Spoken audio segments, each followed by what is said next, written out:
ناظرین، وزیر اعلیٰ پنجاب تو تبدیل نہیں ہو رہے، کیونکہ ایسا فیاض الحسن چوہان صاحب بھی بتا چکے ہیں اور ایسا وفاقی وزیر اطلاعات شبلی فراز بھی ٹویٹ کر چکے ہیں۔ کیا کوئی وزراء تبدیل ہو سکتے ہیں پنجاب میں؟ کیا کسی ادارے نے وزراء کے خلاف کوئی تحقیقات کی ہیں، اور اگر تحقیقات کی ہیں تو انکشافات کیا سامنے آئے ہیں؟ اسی پر رانا عظیم صاحب سے بات کر لیتے ہیں۔ رانا عظیم صاحب، اس وقت جو خبریں گردش کر رہی ہیں وہ یہ ہیں کہ 3 اداروں نے 2 وزراء کے خلاف کوئی تحقیقات کی ہیں۔ کس مد میں کی ہیں؟ کارکردگی رپورٹس ہیں یا پھر اختیارات کے استعمال کے حوالے سے؟ دیکھیں یاسر، میرے پاس جو اطلاعات ہے اس کے مطابق 2 وزراء وہ ہیں جن کا تعلق لاہور سے ہے۔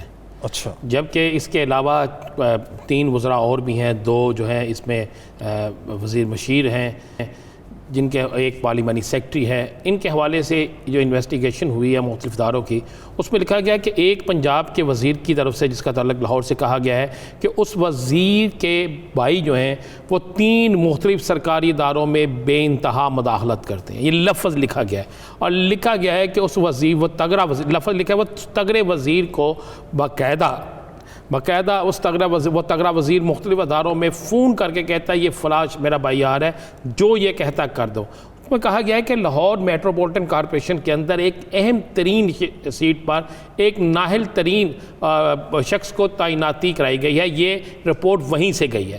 اس کے بعد کہا گیا کہ مختلف جگہوں پر مختلف سرکاری اداروں کے اندر فوری طور پر لوگوں کی پروموشن کروانا، اور یہاں تک لکھا گیا ہے کہ ایک ہی دن 1 سے 2 دن کے اندر معروف ترین ایسے ٹھیکیدار جو حکومت کی ہیڈ لسٹ پہ ہیں کہ یہ کیپشن کرتے ہیں، ان کی جو پوزیشن ہوتی ہے بہتر بنانے کے لیے، ان کے ایک ہوتی ہے کیٹیگری بہتر بنانے کے لیے زبردستی مختلف سیکٹریز سے سائن کروائے گئے ہیں، اور لکھا گیا ہے کہ ان کی مداخلت کی وجہ سے مختلف اداروں کے اندر کئی رپورٹس بن چکی ہیں۔ یہ اس معروف وزیر کے بھائی کے متعلق لکھا گیا، اور ایک وزیر کے متعلق لکھا گیا ہے کہ اس وزیر نے ڈیفنس میں رہنے والے ایک شخص سے پراپرٹی کے نام پر اچھی خاصی پیمنٹ لی ہے، اور اس کا مسئلہ چل رہا ہے، اور اس کی کئی ریکارڈنگز جو ہے کئی اداروں کے پاس موجود۔ یہ دونوں وزارتیں اہم ہیں؟ جی، اہم وزارتیں ہیں۔ اور اس کے بعد ایک جو ہے شخص اس کے متعلق لکھا گیا وہ بھی حکومت کے اہم ترین لوگوں میں شمار ہوتا ہے۔ اس کے متعلق لکھا گیا ہے کہ اس کا پراپرٹی کے ساتھ اتنا گہرا تعلق ہے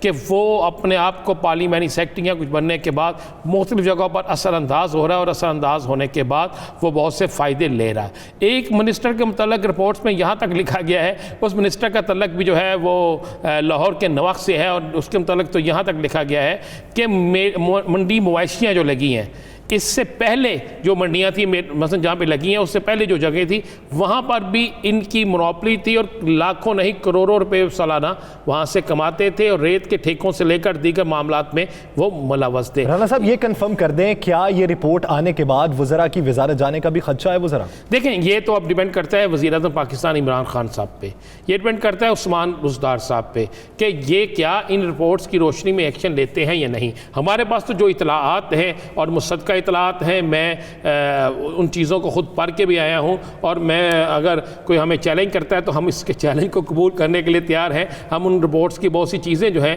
وہ مندرجہ ذیل سامنے بھی لا سکتے ہیں۔ اب اس میں سے کسی کو فارغ کرنا یا نہ کرنا، یہ ثواب دید ہے وزیر اعظم کی اور وزیر اعلیٰ پنجاب کی۔ لیکن یاسر، یہ ایک بڑی خوفناک چیز ہے کہ اگر موجودہ دور حکومت میں جہاں بڑے بڑے اچھے وزیر بھی موجود ہیں، بڑے تگڑے وزیر بھی موجود ہیں، بڑے نیک وزیر بھی موجود ہیں، اگر اس دوران میں عمران خان کی حکومت کے اندر ایسی چیزیں سامنے آنا شروع ہو جائیں، اور کسی وزیر کی کئی وزراء کے بھائی جو ہیں وہ ان کاموں میں ملوث نظر آنا شروع ہو جائیں، تو پھر ایک سوال یا نشان ضرور۔ پاکستان تحریک انصاف کے پاس یہ موقع بھی ہے کہ کرے کہ احتساب شفاف چل رہا ہے، یک طرفہ احتساب نہیں ہے، 2 طرفہ احتساب ہے۔